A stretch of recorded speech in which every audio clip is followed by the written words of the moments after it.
At the base of the Mount of Olives, you could, it would go up along the side. And the Mount of Olives was no mountain, it's a hill.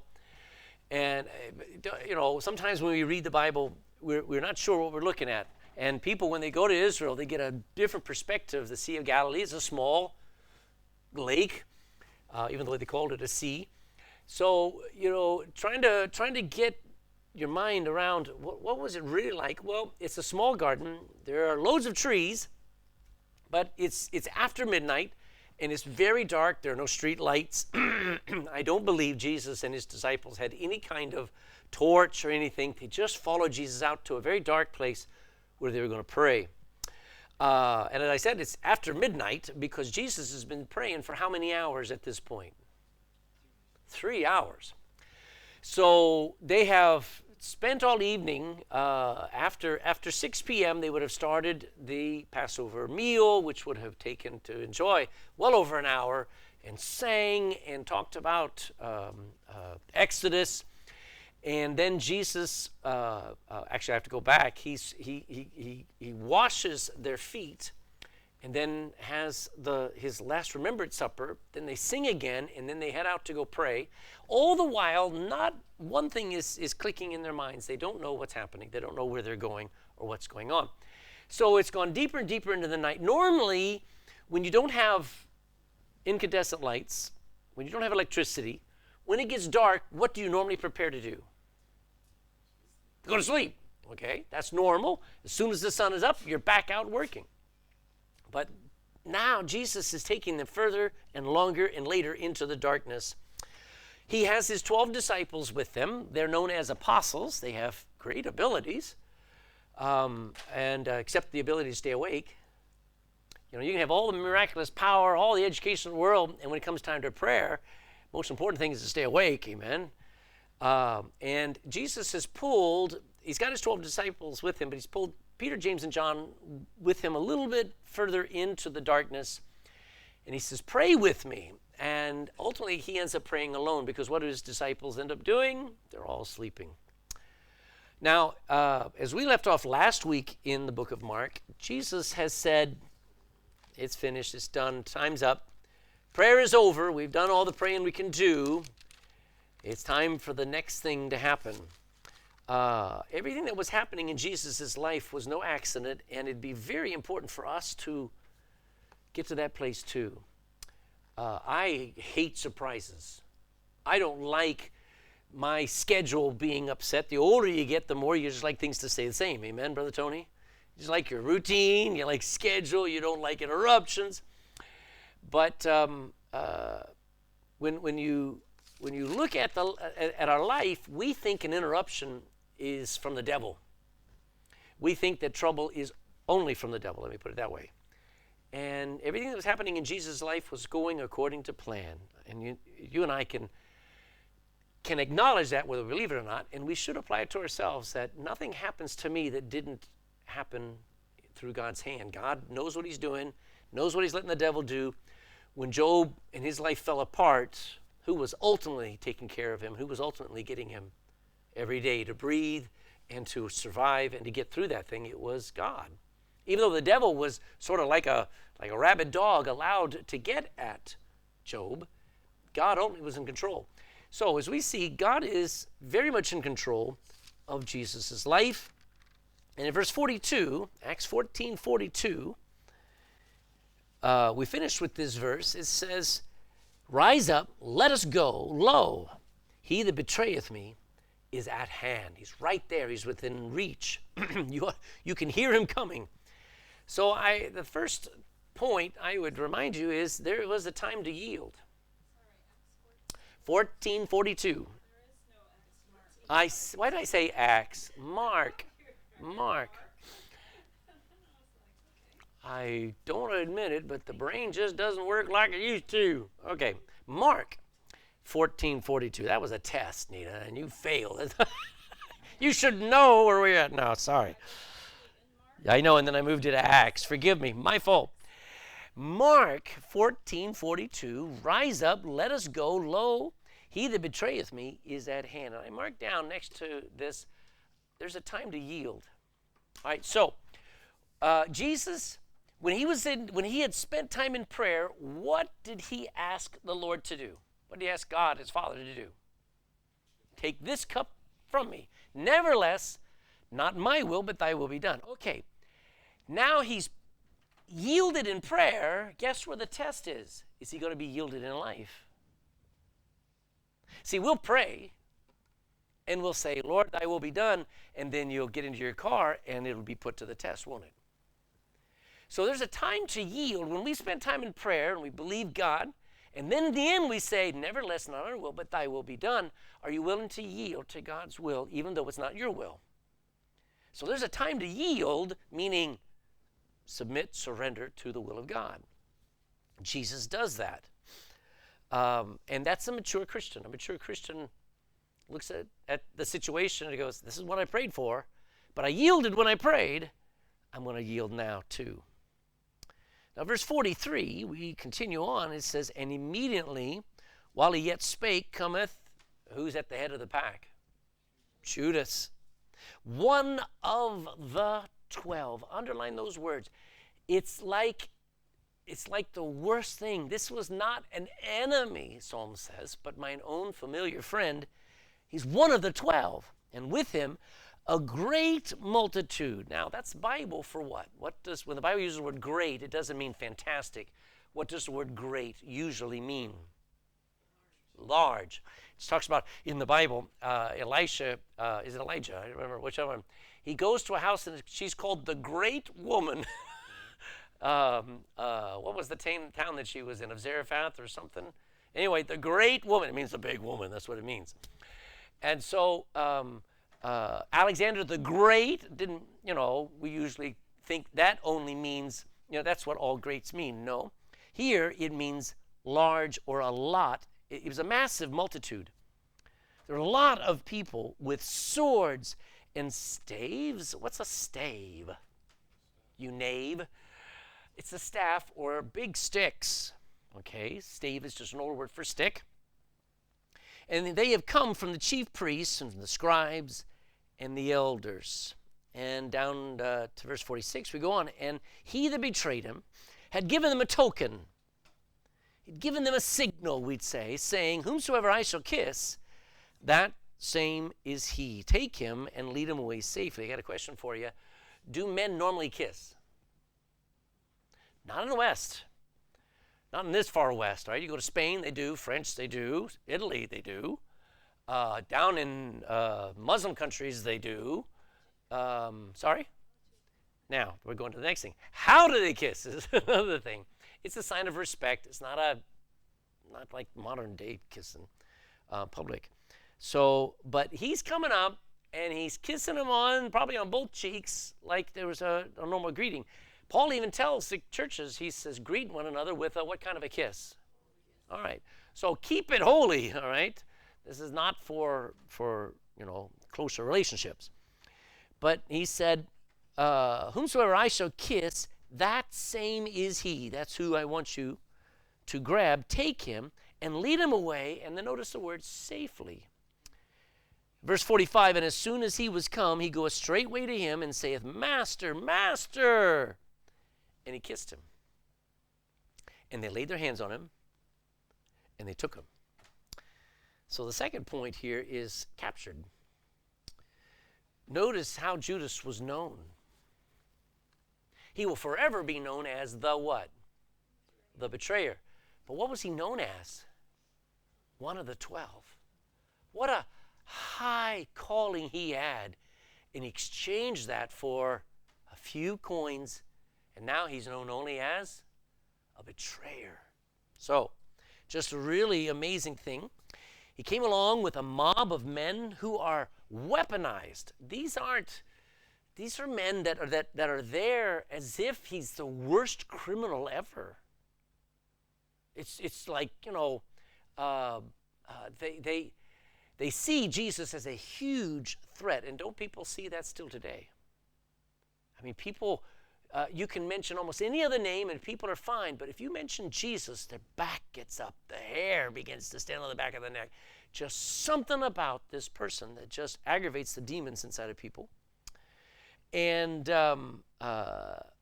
who has motivated this huge crowd of probably intelligent, educated men to go after Jesus? Who has motivated them? The Sanhedrin, the chief priests, the scribes, and the elders. These were people that had so much control they could stir up a mob against somebody. Rulers always have people in life that they refuse to respect and they see as a threat, and so they eliminate them. And that's what they wanted to do with Jesus. So Judas betrays Jesus with a kiss, and forever since then it is the worst thing to show affection and yet have a dagger in your hand. To say someone to their face, "You're my best friend," and then turn your back going, "That I wish was dead." That's the betrayal that Judas makes a mark and says, this is the highest form. It's kind of important to notice that he asks those men to take Jesus away safely. Because I want you to realize there are two powers at play in Judas's life. One is there's Judas, and then there's Satan in Judas. And Judas is showing that I don't want you to hurt him. I don't want Jesus hurt. Probably thinking that Jesus might turn around and say, "Guys, attack. Let's fight." Whatever's going through Judas's mind, we don't know. But he's justified himself into thinking this is what Jesus needs. This will help our cause. Verse 47, and one of them that stood by drew a sword and smote a servant of the high priest and cut off his ear. You know who that one was? It actually was Peter. Now, I think Mark is being respectful. I mean, if in today's day, when somebody important does something wrong, it's in every tabloid. It's so-and-so said this and so did that. I think Mark knows it's Peter. I think Mark's here, as a matter of fact. And he just says, and one. How does he actually say it? And one of them that stood by. I think he's being respectful. And I'll show you this again. Go to Matthew. Matthew chapter 14. Not Acts, Matthew. I'll get it right. Matthew chapter 14, verse 51. Am I in the right place? I think that's 24. Let's go to Matthew 24, not 14. Matthew 24, 51.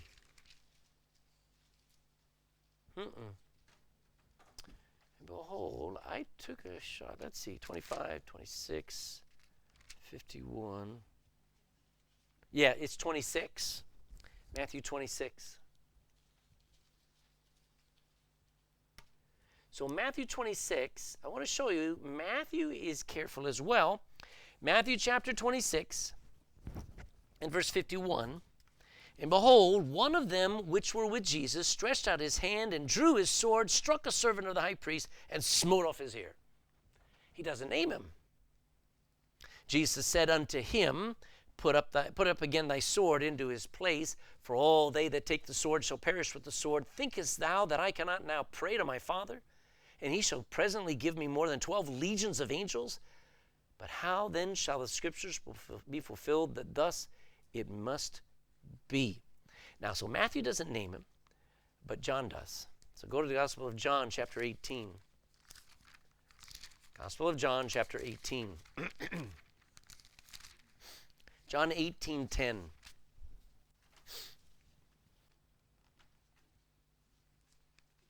John 18:10 says, Then Simon Peter, having a sword, drew it, smote the high priest's servant, and cut off his right ear. The servant's name was Malchus. So we're living in an age when nothing is protected and nothing is respected. And in many ways, I understand it, and don't get me wrong. Them that sin, the Bible says, if they sin publicly, they should be rebuked publicly. They should be exposed. I understand all this. But wow, haven't we lost the ability to say, so-and-so made a mistake. Let's not tear him down. Now, Mark is writing this Peter evidently was Mark's mentor and somebody who really was instrumental in helping Mark learn the gospel and everything. So Mark is being respectful, saying, boy, Peter really did wrong there, and Jesus rebukes him, so on and so forth. But he doesn't name him. And I thought that was very respectful. I mean, if somebody in our midst, pulls out, and while they're pulling out the car, their car scratches somebody else's car. Now, don't do it. But let's imagine you do that. Wouldn't it be awful if we all went, oh, it was Declan. Declan scratched so-and-so's car. Can you imagine how destructive that type of conversation is? Rather, somebody's car got scratched and it's all fixed now. Everything's fine. It was just a mistake. It was just somebody. It's not like an overt sin like Larry Weinstein and all of the modern filth that's in the public news and everything. So I just like that. I just got to thinking about the protection that Mark afforded. John writes his gospel 40 years later, and he says, everybody knows this Peter, so I might as well mention it. I thought that was kind of cute. So anyway, did anybody notice what Peter was carrying with him? What was Peter carrying with him when they were in the Garden of Gethsemane? All right, and it was not illegal to carry a sword. So from time immemorial, self-defense is a defense. He was not carrying it as an army. It was probably a small sword, probably 12, 18 inches long. I don't know. You don't want to carry around one of these big, swords like King Arthur, had, or it's in the sword in the stone. No, it's a sword at the side. They even had two, they said. They had two amongst them. Because it was legal for self-defense. They've basically taken that away from you. You can't, if somebody's into your house, you have to make a decision. Do you want to go to jail or do you want to protect your family? I prefer to protect my family and go to jail. I mean, self-defense is still right. Peter drew it, and he tried to show the mob that they were messing with an army. We're here. Was Peter just wanting to kill somebody, or was he trying to show, if you're going to get to Jesus, you're going to go through me? That's not a bad thing. Did he not make a promise just a few hours before? I will never forsake you. I will never deny you. Didn't he say that? As a matter of fact, he's emphatic of I will fight to the death is what he's implying. Well, now he's trying to fight, isn't he? He's ready to go. That's a good guy. If you ever had a friend like that who would defend you and would defend your honor and would if somebody was bullying you and beating up on you, they would come to your rescue. You'd want that kind of a friend, wouldn't you? But what did Jesus say to Peter as soon as he cut off that guy's ear? Jesus said, put it away. Not that Jesus said all swords need to be put away and that nobody should ever fight. He just said, this is not the time. We're not fighting now. This battle has to be fought on the cross, not here amongst ourselves. And isn't that kind of important? Between sometimes Christians and between us and politics and us and the world, there are battles you have to choose which one you're going to fight.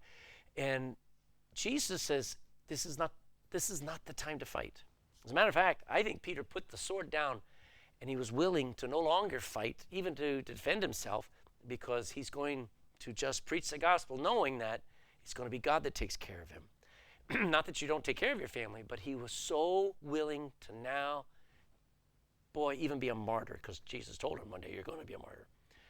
So I've known more Christians to be pacifist than self-defense guys, because we sense the need to not defend ourselves. We sense the need to not fight for some big cause. I have no fault with anybody who does fight for a cause and joins the army and defends their nation. That is not wrong. But you also have to understand, we've got to choose our fights, and I'd much rather fight for a soul than for a piece of dirt. Amen? I'd much rather go to a country and give my life preaching the gospel and then be, persecuted than, just to live my life and an empty life that ends at the grave. So Peter He's trying to keep his promise. And I like how, again, it's dark. There are torches there, but I don't know if everybody can see what goes on. Jesus is surrounded in an instant. Judas has come along, kissed him, and he says, this is the guy, and then backs away. And in a moment, Peter draws a sword. I don't know how do you choreograph swiping a sword and missing a neck? I don't know. I don't know if the guy went like this, and it just went, I have no idea how it, just thankfully, it just got his ear, and his ear goes flying off. And I have no idea how, but Jesus, instead of worrying about the mob, instead of worrying about Peter, goes over and heals that ear, knowing that in the next second he's going to turn around and put his hands there, and they're going to take him away. In that very last moment, he heals somebody, which is pretty cool. Aren't you glad that you make a mistake, you even sin, you fail, and what does the Lord step in and do? And he fixes it. Don't get all upset over, oh, I blew it, I made another mistake. Just say, Lord, I need your help. Fix this thing. And I think he can fix anything. So, verse 48 now. Mark 14:48. And Jesus answered and said unto them, are ye come out as against a thief, with swords and with staves to take me? I was daily with you in the temple teaching, and ye took me not. But the scriptures must be fulfilled. So the next point was an obvious injustice. Jesus informs that crowd of men that this is against the law, what you're doing. You're treating me like a thief, as if guilty instead of innocent. You've just been told, go get Jesus. And you know what's amazing? He had no crime. The Sanhedrin could not say, go and get a thief. Go and get a rapist. Go and get this murderer. They just said, go get Jesus. He had no accusation, and yet they were acting on the anger of the leaders. It was wrong. They were operating illegally because they were doing it at night. They were hoping for surprise capture. Now, maybe there are times where you have to do a surprise capture of a thief. But Jesus has been every day out of the public, hasn't he? And they refused to take him then. And he says, you know, this is illegal. If you won't take me during the day and you decide to take me at night, you have an ulterior motive. This is illegal. You're coming armed with swords. This is illegal. All you'd have to do is ask me. You know, the old bobbies, the old Garda, would come to your door. Mr. Ledbetter, we have a report of, a stolen car, and this seems to be the car that was stolen out in your driveway. Would you come down to the station with us? That's how they used to talk. Remember that? They didn't come all guns blazing like a SWAT team, surround the house. No. They would come and say, would you come down with us and answer a few questions, how you came across this car, you know. Oh, this is not happening there. They have surrounded him like he is the worst of the worst. Sounds like the mafia, doesn't it? They're treating Jesus as if they were the mafia. Here's the point. Most human rights and protections that we have today were secured because of the mistreatment of Jesus Christ.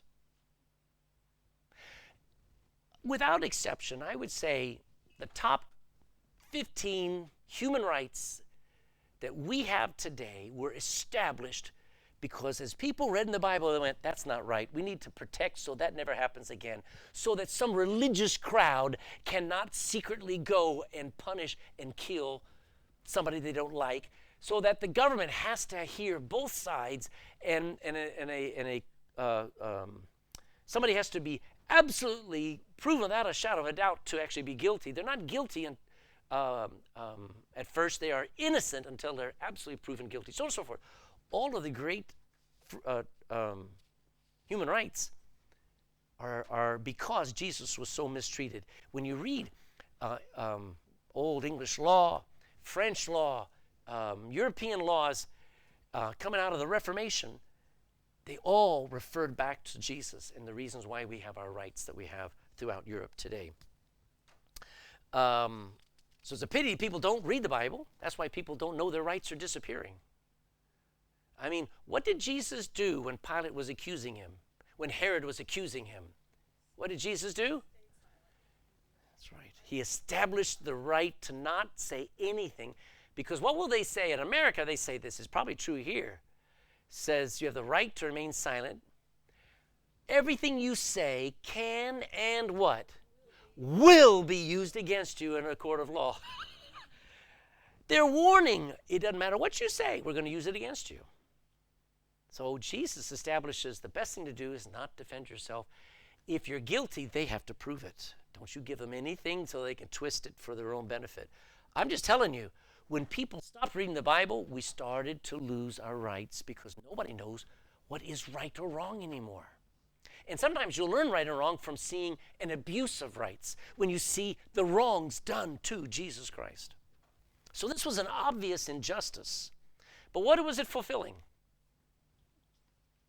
About a dozen scriptures, as was referred to by Tony during the Lord's Supper, Psalm 22, how it talks about dogs surrounding, gaping upon them, gaping meaning biting at him, and everything that was coming to pass. I'm not going to take the time to go through the scriptures, but there were all these scriptures that showed that the Messiah would be abused and would be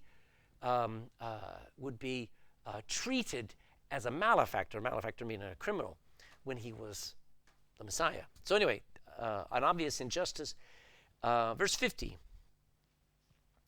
Verse 50, and they all forsook him and fled. What's the hardest word in that is the word all. But the word forsook is deep. They didn't just run away, did they? They took off, and there was not another thought in their mind of how they could help him. Who are they looking out for? So when the pressure comes, what's our normal way that we react to pressure? Trouble. Persecution. Well, we say panic, but our response is, I got to protect myself. Self-preservation, yeah. And that's what they're doing. So I want you to see, we would do the same thing. Don't be so quick to go, well, why didn't they stay? If you had a mob and you were only 12 of you and Peter's just been told to put away the sword and there's no way to defend ourselves, Jesus is now, and if you'd watch, Jesus is turning and giving his hands to those men as they bind him, and as they begin to drag him away, they go, we're next. Absolutely everyone abandons Jesus. His 12 disciples are running as fast as they can out into the dark garden around them. And there were not just the 12 with him, by the way. We're going to find out there were even extra guys who had come. This is really a funny thing here. Let's make sure I've got it here. Verse 47. And one of them that stood by, he's what we call a bystander. You hear that word bystander? That's where they got it from. Somebody who stood by. I'm sorry, that's the wrong one. No. Let's see, where are we? Verse 51. And there followed him a certain young man, having a linen cloth cast about his naked body.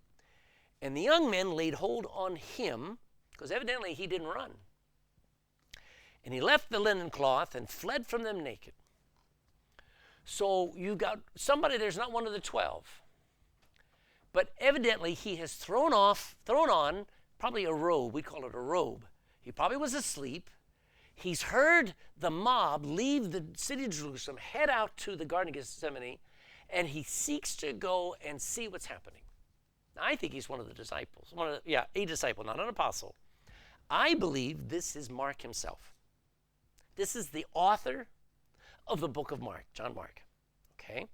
And like John, when John writes the Gospel of John, he never names himself, but he talks about that disciple whom Jesus loved, which we come to find out later is John. So when people were writing biographies and something included themselves, sometimes had to be part of the story, they never would write their name and I, this, or whatever they said. He describes somebody, but it's pretty evident that this is probably Peter. And look at the embarrassment Peter has. John Mark. That John Mark, he wasn't with Jesus at the Last Supper. Doesn't know what happened. He just minding his own business, hears this crowd go through the streets of Jerusalem, follows them out. He's not with the 12. He sees Jesus being arrested, and he's just standing there while all the disciples flee. And the very fact that he's not with the mob, are you watching? And that he's not with the disciples, he's still guilty. To that mob, this person is not with them as part of the mob. You see that? This person also is not with the disciples. So how does the mob see him? As guilty, as somebody needs to be punished. We need to grab this guy. And the point is, you need to make up your mind which side you're on. You cannot. You're going to be torn apart. It doesn't matter if you're with the disciples, the world's going to tear at you, or if you're with the world, they're going to make you feel like you're safe. You cannot be neutral, is my point. You can't be against Jesus if you're a disciple. And it's terrifying to be with the 12 disciples. So Mark is trying to find that middle of the road. He's standing there going, what's this happening? He's not committing himself to being a blatant, clear disciple, and he's not being against Jesus. And what does the devil do? He attacks the one on the fence. Does that make sense?